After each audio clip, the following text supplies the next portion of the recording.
hablemos de modelos de formación, ¿vale? Tenemos muchos modelos de formación presencial, seminarios, másters, cursos, congresos también, online, los webinars, los MOOCs, incluso a mí me encanta todo este tema de los simulacros y la gamificación. La verdad es que, bueno, yo soy una fiera apostando a que el sector jurídico tiene que gamificar también, por lo menos a efectos de e-learning dentro de los despachos, pero también para con los clientes, para ofrecer un tipo de información más experiencial, creo que lo comentabas tú antes. ¿Qué modelos creéis que encajan más en nuestro sector? ¿Los presenciales o este tipo más innovador?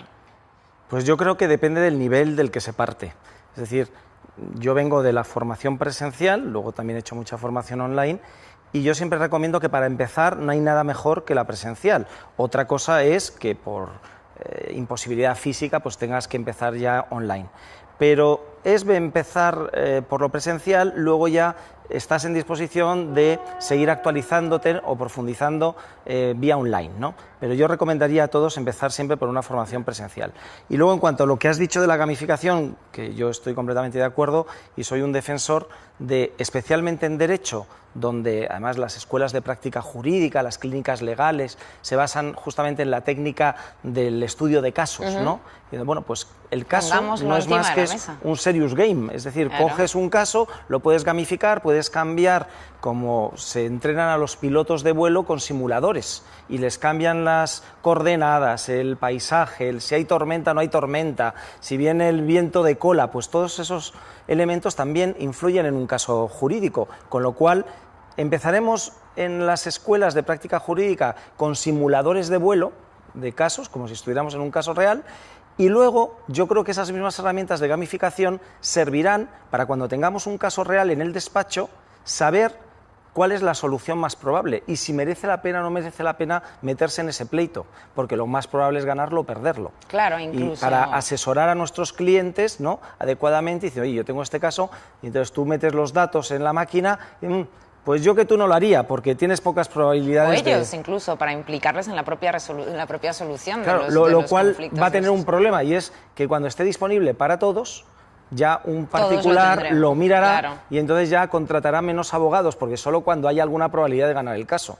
Y aquellos abogados que no eran muy éticos... Me encanta. Eres abogado, Borja. Que no eran muy éticos y decía, mira, yo con tal de que me pague, aunque esto sé que no lo vamos a sacar, pues ya se darán cuenta de que no pueden seguir vendiendo cosas imposibles. Claro, pero nos inventaremos otras, seguro, que para eso estamos. Compartir conocimientos, otro de los grandes... ¿Cómo voy a poner a disposición, siendo un despacho de abogados, cómo estamos haciendo las cosas? Esto es uno de los grandes temas que... pero que solo pasa en nuestro sector. Porque es que en otros sectores comparten, desde luego no vas a compartir absolutamente todo el know-how, pero en otros sectores, si veis cómo van evolucionando, es compartiendo, una vez más, absolutamente todo lo que están haciendo y nadie tiene la piedra filosofal de muchas de las cosas que se están haciendo. Eso sí, cuando tengas ese súper experto y esa súper especialización y ese súper producto que has diseñado, pues me parecerá estupendo. Pero yo creo que ahí hay otra parte también interesante que da para una entrevista de esta o un par de llamadas. Sí, de alguna manera... Pero yendo a tu pregunta, presencial o online, yo diría, el sector piensa que presencial, la razón, que ya sabes que como somos los abogados, dice que presencial, y yo lo que creo es que, ¿por qué presencial y por qué no online? Yo creo que la única dependencia es del nivel de interacción. Y el online, hay muchas herramientas online, pero que básicamente se fundamentan en autoestudio. Eso no interactúas. Tú en una clase presencial estás en un diálogo, estás en una conversación. Bueno, no siempre, hay gente que no... que lo mismo les da. Bueno, sí, it's supposed. Yo no concibo un formato de clase tipo lección magistral en el que hay una única dirección de contenidos, sino el poner todo encima de la mesa y realmente ver distintas ópticas, que es como realmente yo creo que vas avanzando y vas enganchándote a ese tema, ¿no? Entonces claro, nosotros en todos los temas que estamos haciendo online, pues mira, venía ahora pues de uno de los cursos que tenemos, que es el Executive LLM, en el que hay 14 nacionalidades y es un programa blended, en el que hay un formato presencial en Madrid, después es online, después Madrid, después online y después Chicago. Y es un programa pues, que al final enganchas a personas que necesitan la formación online porque quieren compaginarlo con su trabajo, y lo que sí es verdad es que detrás hay una plataforma muy buena que te permite hacer lo mismo que haces en una clase presencial, lo que pasa es que discutiendo durante más tiempo. Entonces yo creo que más que la herramienta es cómo enganchas, cómo haces el engagement con los participantes, y que yo creo que ahí depende un poco los formatos que tú Yo quiero decides. añadir una cosa, porque todo eso está muy bien y la interacción es mayor en lo presencial, pero hay herramientas digitales para también mantenerla, pero todos nos acordamos de los que consideramos nuestros maestros, ¿no?, que incluso han condicionado nuestra vocación o la rama a la que nos queríamos dedicar porque daban ellos esa asignatura, y hay una cosa que es difícil transmitirla online y es el brillo en los ojos del que está enseñando algo en el que, no solo en lo que cree, sino que le apasiona. Y para mí, como soy profesor por vocación y es por lo que sigo dando clase, el día que vea que no me divierte formar, ¿no?, y transmitir no solo conocimientos, sino experiencias a mis alumnos, pues me retiraré. Y al mismo tiempo valoro muchísimo y sé reconocer como maestros a aquellos profesores por vocación, no los que van ahí a cumplir el expediente, ¿no?, que son capaces de transmitir incluso algo más que unos conocimientos, ¿no?, y que, insisto, con una sola frase a lo mejor te cambian la vida. Y por eso yo creo que esa experiencia de lo presencial y el contacto de la mirada, si puedes tenerlo, no dejes de tenerlo. No, vamos, y yo doy clase de recursos humanos, y pensaba eso hasta que un determinado día se nos ocurrió lanzar un Global MBA, que ese no había ningún tema presencial, y la gente trabaja en grupos de trabajo y trabaja en foros. Y nos dimos cuenta, haciendo encuestas, que a los presenciales o a los que trabajaban online, el nivel de engagement dentro de los propios alumnos del grupo era superior. Pero dices, igual era porque estaban apasionados con el tema, les encantaba estar estudiando eso. Pero apasionados, y sobre todo cuando tú pones una tecnología en el que, claro, es que hay que crear espacios para que ese brillo esté. Es que esto no es simplemente entro en una plataforma, me conecto, contesto al profesor y me voy. O sea, nosotros estamos ahora con un departamento de e-learning bastante potente y yendo al tema de la gamificación, también algún ejemplo tenemos en hacer casos incluso multimedia, en el que los propios abogados entran, montan una sociedad, el cliente empieza a preguntar, depende de lo que escojas o no escojas, preguntas, no preguntas, y eliges un determinado modelo societario, después te vas a la parte fiscal. Eminentemente práctico, claro. Y todo eso, claro, se desarrolla con unos materiales multimedia en el que sí requiere inversión desde luego, pero que al final entras muy bien porque vas, eso, jugando con... Todo se centra en el nivel de engarce, ¿no? Bien, hablemos ahora de la formación de los nuevos profesionales, la gente que está ahora estudiando la carrera o que la acaba de terminar, que consideremos que ya no basta con salir con la carrera recién hecha. ¿Con qué deberían complementar su formación?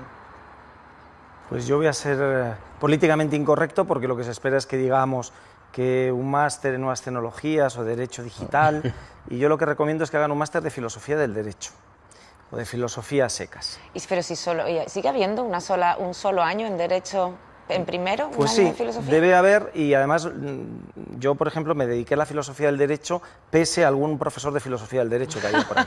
O sea que tampoco digo que la asignatura, que se busque en un buen maestro, que además no tiene que ser de filosofía del derecho, pero que le hable de los conceptos básicos del derecho. Porque se ha especializado todo tanto, y más con las nuevas tecnologías, que encontraremos el superespecialista en factura electrónica o en ciberdelitos, pero a lo mejor lo que le falta es tener claros los conceptos del derecho, ¿no? Y entonces yo, a medida que he ido avanzando y se ha ido extendiendo el derecho digital, cada vez me centro más en los conceptos básicos, porque veo que la gente... ¿Ves la carencia? No lo tiene claro, y entonces, si antes la maraña legislativa, ¿no?, impedía ver el bosque, ¿no?, ahora hay que añadir maraña legislativa y maraña tecnológica, los cables, los routers, los no sé qué, Y entonces tú preguntas sobre el concepto y el sentido originario de una institución jurídica como la propiedad, ¿no? Si vas a hablar de propiedad intelectual, o qué es un dato si hablas de protección de datos, y se quedan mirando como si fueras un marciano. Y sin embargo, teniendo claros los conceptos, puedes afrontar cualquier novedad tecnológica que haya, porque el concepto lo soporta todo y se puede aplicar a una tecnología o a otra.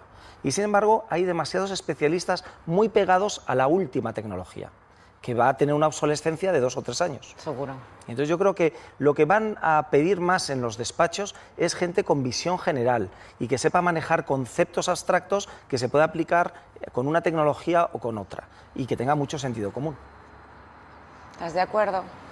Totalmente. ¿Qué crees que puede ayudarles además a lanzar su propia propuesta en el sector a estas personas? Ese es otro tema. Ese es otro tema. Pero yo, multidisciplinaridad, desde luego, al principio, creo que es importante. Derecho solo, hay que hacer más cosas y tener la cabeza bien amueblada, porque al final todas las evoluciones y esto de nueva tecnología, siempre es nueva tecnología. Todos son nuevas tecnologías, en cualquier momento, ¿no? Pero al final tener una cabeza bien amueblada y tener las instituciones básicas o las herramientas básicas que tiene un jurista, yo creo que eso es absolutamente fundamental para decidir cualquier tema del Big Data, de ciberseguridad, de lo que nos pongamos delante, ¿no? Entonces, yo creo que eso es importante. Nosotros estamos ahora en una reflexión estratégica muy importante en lo que son todos nuestros estudios, desde el grado incluso, en el que intentamos hacerlo de una forma distinta y, por ejemplo, en 3 años tenemos el objetivo de que todos nuestros máster jurídicos y fiscales sepan programar. Todos nuestros abogados tienen que saber programar. Claro, esto me lo dicen a mí, que lógicamente yo no soy de esa era ni de la nueva, pero claro, se lo dicen a un hijo mío y estoy seguro que él va a llegar con el gadget, va a saber hacer una app o va a saber hacer... Y esto ya está aquí. O sea, los que empiezan ahora derecho sí que son... no son resistentes a la tecnología como podemos ser nuestra generación. Con lo cual yo creo que ahí hay que acompañarles también de alguna formación diferente, incluso en el currículum, para ser abogado. ¿Y dónde están las oportunidades? ¿Cómo pueden venderse mejor? Yo creo en que todo lo que sea diferente te vende mejor. Y en un sector tan tradicional como el nuestro, diferenciarse no es tan difícil. No. Claro, si fuese un sector, a ver, tú te vas a Silicon Valley, claro, y dices, bueno, allí pues, no sé qué tengo que hacer, pero cuando realmente estás en un sector que no ha cambiado mucho en los últimos años y de repente empiezas a poner encima de la mesa temas combinados no solo con el derecho, sino con las necesidades del cliente, con la eficiencia, con socios ya no solo con abogados, sino con ingenieros o con otras profesiones, yo creo que se pueden poner servicios que se están haciendo en otros países y están empezando a competir con grandes corporaciones jurídicas y que en España yo creo que también se podría acelerar un poquito más en ese sentido.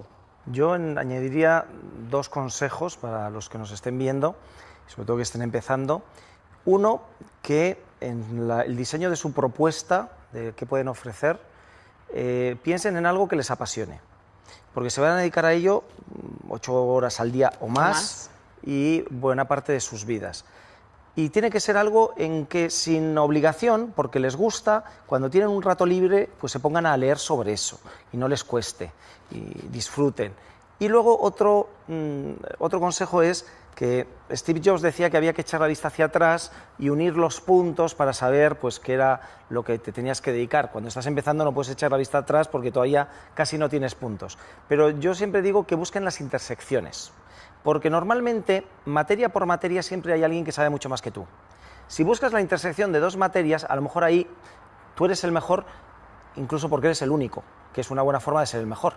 Y entonces, si buscas las intersecciones entre 2 materias, ahí hay menos gente con la que competir y puedes hacer una propuesta diferente a los demás. Genial. Vamos, me ha encantado esa frase última. El único y entonces, desde luego, así el mejor. Es una forma. Bien, a ver, ¿están las escuelas de Derecho siguiendo el ritmo y el rumbo que necesita la profesión legal en la actualidad? Está para ambos, me miras a mí, no sé por qué. Yo desde luego, estamos siguiendo el ritmo. Me atrevería a decir, aunque suene así un poco pretencioso, que sí. A veces lo marcamos. Y nosotros tenemos programas que son como de ciencia ficción para el sector. O sea, yo siempre digo lo mismo, y es el tercer año que nos vamos a Silicon Valley en un programa que tenemos que es Legal Bridge to Silicon Valley, en el cual lo que vienen es abogados de todo el mundo, una semana experiencial en Silicon Valley con directores de asesoría jurídica de los Google, los HP, los Oracle, startups con modelos de negocio súper rupturistas y despachos del mundo que son los más avanzados, también con algunos centros como Codex en Stanford, que es donde se está montando todo el tema de machine learning y temas hiper específicos, hiper innovadores en el sector jurídico, que cuando estás una semana con esa experiencia, claro, es que ver las cosas de una forma distinta. Completamente. Y esos programas todavía no se introducen en los programas de formación reglados de los despachos, por ejemplo. Ese tipo de programas son, desde luego, en los que creemos y en los que estamos intentando hacer las cosas muchas veces, quizá un poco antes, pero yo creo que también es un poco nuestro ADN. Tienen ese componente removedor que decías al principio, transformador. Bien. Ese es fundamental, o sea, es que yo de verdad, y sobre todo, que nosotros, claro, trabajamos desde el grado, con los LLB, en programas, o sea, si veis ahora nuestro LLB, que es una carrera de Derecho que te habilita para trabajar o en España, o ser solicitor en Londres, o ahora en Estados Unidos, ¿vale? Te permite presentarte al Bar de Nueva York. Es la única del mundo que permite eso. ¿Cómo lo hacemos? Con una mezcla de temas, con unas intersecciones, como decía Borja, absolutamente alucinantes, pero siempre intentamos ir un poquito más allá y sobre todo mirar mucho a los clientes, mirar mucho a las empresas y mirar mucho al ritmo de otros sectores para los que trabajamos, que ahí no nos podemos quedar atrás. Yo, como dice Carlos, hay dos modelos o dos ámbitos distintos y he estado como profesor en los dos, desde la Facultad de Derecho hasta también como profesor en Escuela de Negocios, entre ellas en Instituto de Empresa. Y entonces, ¿qué notas? Pues que realmente, para que se me entienda, el profesor de Derecho que se queda en la Facultad de Derecho es como el cura que se queda en el Vaticano. Y entonces estás rodeado de curas, hablando de tus cosas y un poco alejado de la realidad. El misionero que se va a tierra de infieles, ¿no?, y se mete con emprendedores y, oye, a ver, contarme con ingenieros a que le cuenten, oye, ¿qué problemas tenéis? Entonces dice, oye, pues es que esto no lo dimos en la facultad. Y entonces tiene que innovar y tiene que formar, porque te vienen con un problema y le tienes que dar la solución, oye, ¿cómo puedo hacer un proyecto innovador en Big Data? Y pues cuando la legislación de protección de datos no estaba pensada para el Big Data y tienes que innovar, ¿no? Bueno, pues esos dos modelos los he vivido y creo que desgraciadamente la facultad se está quedando un poco atrás en no en las nuevas tecnologías, sino en estar pegada a la realidad. Incluso porque el propio sistema de la facultad hace que tengas que tener un número de doctores como profesores que a su vez pues nunca han tenido contacto con la realidad y solo han conocido la facultad. Con lo cual yo creo que más que formar a profesionales del derecho, forman a profesores de universidad, de facultad de derecho. Y luego las escuelas de negocio, donde lo que haces es traer a gente que están en negocios y que, por supuesto, necesitan que les resuelvas los aspectos legales del negocio, pero que están muy pegados en la realidad, ¿no? Entonces, de esos dos modelos, yo creo que, obviamente, el que está más preparado para resolver los problemas que se plantean actualmente y para crear incluso nuevas líneas, ya no de negocio, sino de derecho, pues son aquellos que están en el día a día junto a gente que no es de derecho. Bueno, qué interesante. La verdad es que yo estoy encantada, pero el tiempo se nos acaba. Qué pena. Pegaría horas conversando ahora, ¿verdad? Estamos muy a gusto. Muchísimas gracias, Carlos, Borja, de verdad, muy interesante vuestra conversación. Estoy segura además que es un tema que le interesa mucho al sector jurídico empresarial y a vosotros os invitamos a compartir con nosotros estas conversaciones con el hashtag conversacionesled en redes sociales y esperamos veros muy pronto por aquí en Conversaciones en la Azotea de Lefebvre del Derecho.